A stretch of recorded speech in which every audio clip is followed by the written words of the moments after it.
اهلا بكم اعزائي المشاهدين في حلقه جديده من برنامجكم هجمه مرتده.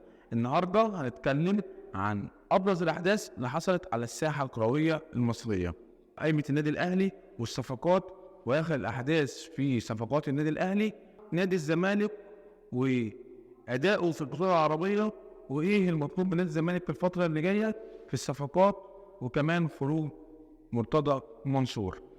بس قبل اي شيء اتمنى تدعمونا لايك واشتراك في القناه، او لسه ما اشتركتوش تضغطوا على زر الجرس عشان يوصلكم جديدنا اول باول. يلا بينا نخش في الحلقه. قائمه النادي الاهلي بدات تظهر ملامحها الايام الاخيره دي، وبدا النادي الاهلي بصفقاته ودنيته. بدا طلع من عنده، كان عنده 4 حراس وطلع لهم ولد صغير من قطاع الناشئين الحارس مخلوف، فبقى عنده 4 حراس: محمد الشناوي وعلي لطفي وحمزة علاء ومصطفى شوبير. فبالتالي كان عندنا عرض لكابتن محمد الشناوي، وكان اهتمامات سعودية من جانب النادي المصري. محمد الشناوي بقت شفهية، وفي النهاية قرر كابتن محمد الشناوي ان هو باقي مع النادي الاهلي وقاعد مع النادي الاهلي، وبالتالي فتح الباب لكابتن علي لطفي ان هو يخرج. وفعلا كابتن علي لطفي بعد 6 سنوات، بأقرب من 6 سنوات مع النادي الاهلي، قدم فيها كل اللي عليه وقت ما طلب منه ان هو يقدر ينزل مكان كابتن محمد الشناوي. وشكرا علي لطفي على الوقت اللي اداه في النادي الاهلي، وقرر ان هو يروح لمشاركات اكتر مع نادي زد، ويبدا ياخد وقت اكبر لحارس خلاص وصل لسن 30 سنه. فبالتالي محتاج 31 سنه او 32 سنه على لطفي دلوقتي، محتاج ان هو ياخد وقت اكبر في اللعب داخل نادي زد. وبقى الحارس الثاني مصطفى شوبير، والحارس الثالث هو حمزة علاء. عشان نخش للقسم الثاني اللي كان الاهلي بيفكر يدعمه، وهو خط دفاع النادي الاهلي. الاهلي كان محتاج لاعب خط دفاع، فكان الاهلي عنده حلين في خط الدفاع، وهم اول شيء كان اسامه جلال مدافع بيراميدز. الدنيا مقفله جدا مع بيراميدز وصعبه جدا في الدخول في تفاوضات معاهم، ما بينهم وبين النادي الاهلي في تنشنه كتير في الصفقات. مهما كان بان من البدايه ومن بره ان الناس وديه مع بعض والصوره وديه والصوره فيها كلام، لكن داخل الامور الدنيا صعبه جدا في التفاوض ما بينهم. الاهلي ممكن يروح يفوت نادي الزمالك وما يفوتش نادي بيراميدز في لاعب، لانه مش هيقدر ياخد لاعب نادي بيراميدز. الدنيا معقده يعني. اخر صفقه كانت مجدي قفشه واتخذت كده يعني بالعافيه زي ما احنا بنقول.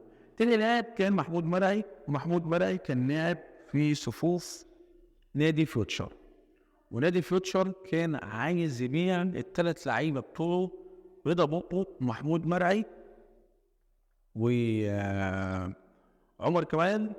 كلهم 3 لعيبه عايز يبيعهم كلهم على بعض، مش عايز يطلع لعيب غير ال3 مع بعض. وده كان مصعب الصفقه جدا على النادي الاهلي. حتى رضا بوبو ما قدرش الاهلي ياخده، لان هو في النهايه فيوتشر شايف ان هو ال3 على بعض هيعملوا له استثمار كبير جدا، ويقدر يعوضهم بعد كده.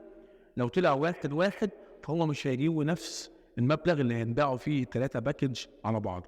وبالتالي الاهلي قرر ان هو مش هيجيب لعيب وهيصعد لاعب من الناشئين، واللاعب الوحيد اللي يقدر يجيبه في الدفاع هو لاعب واحد بس، وهو احمد حجازي. وكان الاهلي مترقب موقفه مع نادي اتحاد جده في حاله ان نادي اتحاد جده دعم بلاعب مختلف. زي ما احنا شايفين الفئه السوبر جدا والنجوم العالميين اللي بيجيبهم اتحاد جده دلوقتي والدوري السعودي عموما. فالاهلي كان مترقب موقف احمد حجازي. لو احمد حجازي اصبح في السوق فالاهلي هيدعم خط الدفاع بتاعه بلاعب سوبر زي احمد حجازي، غير كده الاهلي مش عايز. دخلنا بعد كده على معضله الباك الشمال وخليفه علي معلول.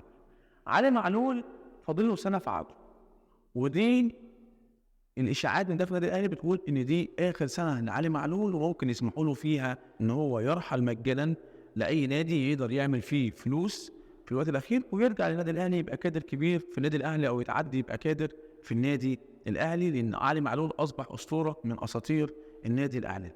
الخليفه بتاعهم قال فيه 2 لاعبين، وهو محمد حمدي وهو باك الشمال بتاع بيراميدز، ومحمد شكري باك الشمال لسيراميكا كليوباترا.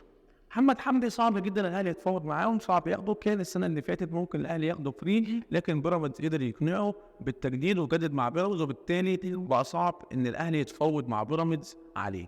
بقى محمد شكري، ومحمد شكري ليه حق الاهلي لسه السنه اللي جايه ان هو يقدر ياخده ويستعيده بفضل 7 مليون جنيه فقط، يقدر يدفعهم وياخده تاني اعاده شراء. طب ايه راي كولر في الموضوع ده؟ كولر قال لهم والله محمد شكري لسه عنده شويه، عايز يتطور شويه، فبالتالي انا ممكن اصبر عليه للسنه اللي جايه واسيبه في نفس النادي يلعب السنه اللي جايه، واقدر ساعتها السنه اللي جايه احدد اذا كنت محتاجه او لا. تاني شيء وهو احمد فتوح. احمد فتوح فاضل له موسم مع نادي الزمالك، الزمالك بيحاول يجدد عقد احمد فتوح حاليا، الاهلي مترقب الموقف. احمد فتوح لو قدر الزمالك ان هو يجدد له، خلاص انتهت قصه احمد فتوح والنادي الاهلي. لو الزمالك ما قدرش يجدد لاحمد فتوح، فهو رغبه اولى بالنسبه لمارسيل كولر، واول لاعب محطوط على قائمه النادي الاهلي ان هو يبقى الخليفه الشرعي لعلي معلول. لاعب الثالث اللي موجود خلاص وانتهى، وهو ده، وهو كولر قال رايه ان كريم الدبيس هو افضل خليفه لعلي معلول في النادي الاهلي حاليا، واللاعب عنده امكانيات كبيره وهي مش كبير للتطور، وبالتالي انا هتفق بكريم الدبيس يبقى هو بديل لعلي معلول في النادي الاهلي، ويبدا يتحرك من بعديه على اساس محمد اشرف ورأفت خليل ان حد منهم يطلع للاعاره وياخد خبرات ودقايق عدد لعب اكبر في الدوري الممتاز. بعد كده وصلنا لنص الملعب، ونص الملعب كان المفروض ان الاهلي داخل بعد صفقه امام عاشور من نادي ميتلاند الدنماركي، ان الاهلي كان بيفكر ان هو يدعم كمان بمحمد رضا بوبو. محمد رضا بوبو الصفقه اتأزمت، ونادي فيوتشر بقى عايز في محمد رضا بوبو نفس اللي عايزه باريس سان جيرمان في كيليان امبابي. فالموضوع بقى صعب جدا، يعني ما ينفعش انا اكون لاعب اصلا مش دولي، واول مباراه لي دوليه كانت قدام جنوب السودان، وابدا اطلب فيه نفس الثمن اللي انا ممكن فروض جبت بيه امام عاشور من اوروبا. انا جايب امام عاشور ب 3 مليون يورو، نفس الكلام عايزهم نفس الكلام عايزهم نادي فيوتشر، ورقم صعب جدا وكبير جدا على لاعب لسه ما بقاش دولي ولسه موهبه ومبشر وكل شيء، لكن في النهايه مش هو اللاعب الدولي اللي الاهلي هيدفع فيه 90 مليون جنيه عشان يخاطر يجيبه. فالاهلي اكتفى بامام عاشور ورجوع كريم نيدفيد من الاعاره. كريم نيدفيد كان بيقدم قبل اصاباته مع الاهلي مستويات كبيره جدا، وكان لاعب مبشر جدا في النادي الاهلي، وكان من احدى الركائز في خطه 4-3-3 للنادي الاهلي اللي كان بيلعب فيها وقتها، وكانت بتعتمد على حسام عاشور وكريم نيدفيد وعمرو السولية. الان رجع كريم نيدفيد واكتفى بمارسيل كولر ان هو يبقى اللاعب اللي يدعم قائمه النادي الاهلي في خط الوسط مع امام عاشور. يجي الاهلي لتحت للعيبه اللي تحت راس الحربه، وهنا واقفه عند صفقه رضا سليم. رضا سليم تمسك بالنادي الاهلي من اول لحظه ان هو يلبس تيشيرت النادي الاهلي، لكن كان في مشاكل. المشكله اللي كانت مأثره على صفقه رضا سليم طرفين، نادي بيراميدز ومشكله حسين الشحات مع محمد الشيبي. نادي بيراميدز طبعا ضغط من ناحيته ان ازاي الفريق الجيش الملكي يسيب لنادي الاهلي رضا سليم، في ظل ان الاهلي ما بيحترمش الشعب المغربي ولاعيبته لسه متخانقه مع محمد الشيبي وفي مشكله كبيره. دخل في الموضوع وعقد الصفقه حبتين على النادي الاهلي، لكن تدخل كابتن محمود الخطيب سهل الامور وجعل الامور ابسط. عايز اقوله ان في النهايه النادي الاهلي والشعب المصري ولاعيبه النادي الاهلي وكل شيء بيحترموا الشعب المغربي جدا. كل الشكر والتقدير للشعب المغربي واحترامهم، والناس كلهم في راسنا ناس محترمين. قصه الشيبي وحسين الشحات مشكله حصلت في ارض الملعب، بتحصل في كل ملاعب العالم، ما فيهاش حد لان هي مغربي او مصري او افريقي او الماني او دنماركي، هي القصه بتحصل في كل الملاعب. الناس يعني حبت تشعللها اكبر بان هي يقولوا مغربي ومصري، لا، عمر ما الشعب المصري كان في ضغينه بينه وبين اي شعب عربي، كل المحترفين العرب اللي بيجوا مصر او المحترفين الافارقه او المحترفين الاوروبيين اللي بيخشوا مصر، الشعب المصري كريم ومضياف بيحب يعاملهم بكل لطف وخير وود.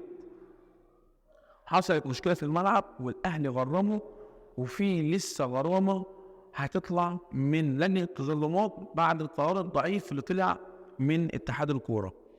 وده اللي حب ياكده كابتن محمود الخطيب في قصه تقديم رضا سليم. ولما تقدم رضا سليم في الحلقه في التقديمه بتاعته ان هو يطلع على نفس قصه ابن بطوطه الرحال المغربي اللي طلع من مصر، وفي رحلته لما عدى على مصر قال دي اللي طلع من المغرب عذرا وعدى على مصر قال ان هي البلاد. والقصه اللي حكاها رضا سليم كانت مقصوده من النادي الاهلي علشان يبين للشعب المغربي مدى حبنا للشعب المغربي ومدى تعاطفنا معاهم، وان احنا بنقدرهم قد ايه، ومدى تقديرنا للشعب المغربي قد ايه، عشان خاطر القصه دي تنتهي خالص نهائيا مع الشعب المغربي. وكان رضا سليم صفقه النادي الاهلي تحت راس الحربه، لاعب مؤثر جدا، سريع، مهاري، هداف، قادر يشوط ضربات الجزاء بطريقه كويسه. واقع نقطه واحده بس كنت قلتها قبل كده، هي قصه النرفزه بتاعه رضا سليم. لازم يتحكم في عصبيته في الملعب وتخف حدتها، لان هي ممكن تخسره كتير مع النادي الاهلي، وممكن تخسر النادي الاهلي وتحطه في مشكله في اي ماتش كبير. لازم يكون قاعد اعصابا. غير كده هو لاعب تقريبا على سنه 23 سنه، لاعب كبير جدا وقادر يتطور كمان، لسه عنده كتير ان هو يتطور فيه. وان شاء الله تكون صفقه تأتي بثمارها للنادي الاهلي وتضيف للنادي الاهلي ولسكواد النادي الاهلي. بعد كده يبقى عند النادي الاهلي هي ازمه واحده بس، وهو اين المهاجم رقم 9 للنادي الاهلي.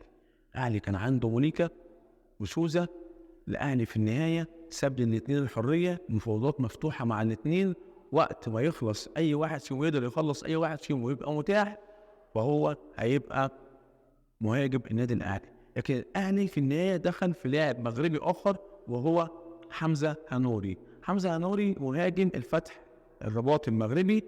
الاهلي بدا يفاوضه علشان يكون في الصوره ويقدر يخلصه في النهايه. اذا كان موليكا او سوزا ما خلصوش، ففي النهايه يبقى فيه مهاجم يجي، وهو رقم 3 في اختيارات النادي الاهلي حمزه هنوري.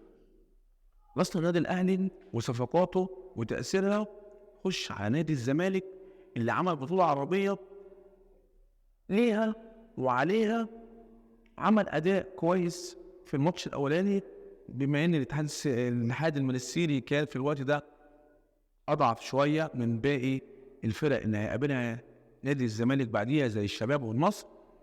لكن الزمالك بصوره عامه ضيع من البطوله العربيه من ايده في ماتش واحد بس، وهو ماتش الشباب. ماتش الشباب الزمالك خاف فيه وقدم فيه مستوى كان صححه قدام النصر. لو عمل نفس الماتش اللي عمله قدام النصر عمله قدام الشباب، كان الزمالك قدر يصعد في المجموعه دي.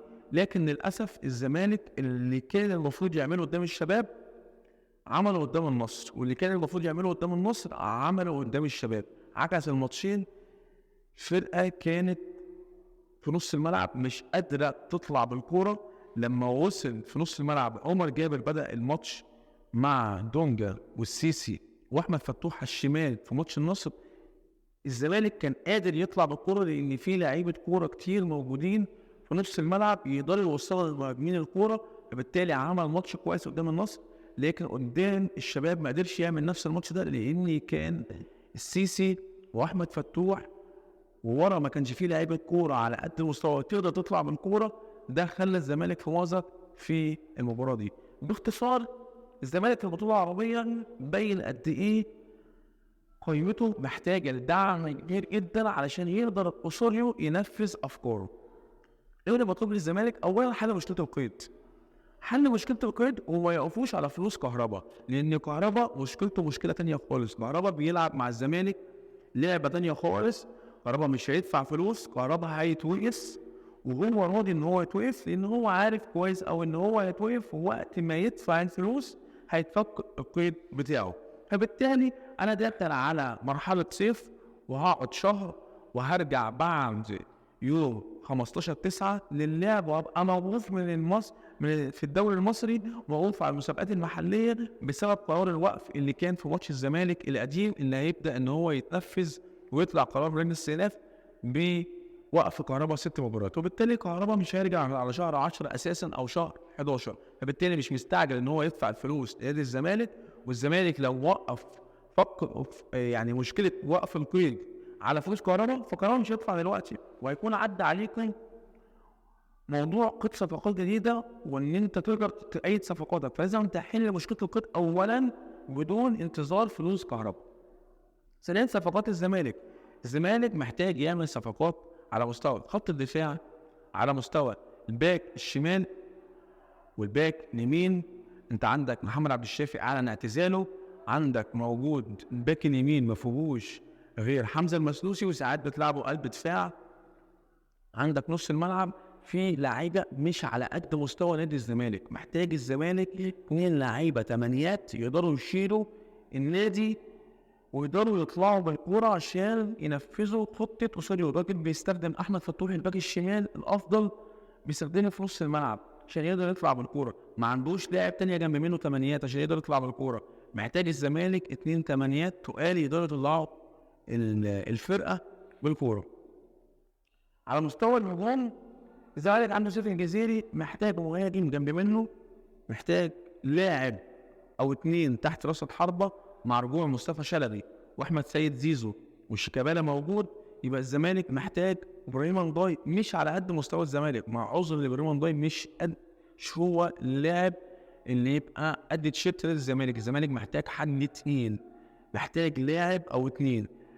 حاليا الزمالك بسبب مشكله الفلوس فهو بيخش للصفقات، وشايف ان الفريق بيخش في صفقات كويسه، والتفكير في ان انا مش هجيب غير الفريق. بس الفريق ده بيودينا لحاجتين، ان لاعب يكون مش على قد المستوى نهائي، او لاعب يكون كبير في السن وخلاص انتهى عقده مع فريقه ويجي على نادي الزمالك بما ان هو كبير في السن، فيبدا يقول لك انا اروح اخلص في نادي الزمالك، الزمالك محتاج لعيبه كبيره. مشكله الفلوس دخلها في ازمه. الزمالك ملوش غير ابنائه ان هو يبدا يلم اللعيبه اللي كانوا بيقولوا عليهم فريق الامل، يبدا يلم منهم لعيبه ويطلعوا يشيلوا نادي الزمالك مع بعض الصفقات، صفقه او 2 كبار. لازم الزمالك يجيب 2 لعيبه خصوصا في نص الملعب يقدروا يدوا للزمالك نفس في الموسم الجديد. غير كده الزمالك مش هيقدر ينافس على بطولات في الموسم الجديد. اعتقد ان الافضل ان الاداره الجديده بعد خروج مرتضى منصور تبدا تمهد للناس ان احنا السنه اللي جايه مش هننافس على بطولات، احنا بنبني فريق من اول وجديد، ويبداوا يحاولوا يلموا فريق نادي الزمالك بصفقه او 2 فري مع صفقتين يقدروا يجيبوهم بفلوس الزمالك، ويبداوا يلموا الفريق واحده واحده ويبنوه على ناشئين نادي الزمالك. غير كده الزمالك للاسف رايح في طريق ما نعلمش هو ممكن يرجع منه ازاي، ملوش غير ناشئينهم. دي كانت نهايه حلقتنا. اتمنى تنزلوا دوسوا لايك، تشتركوا في القناه، فعلوا زر الجرس عشان يوصلكم جديدنا اول باول. سلام.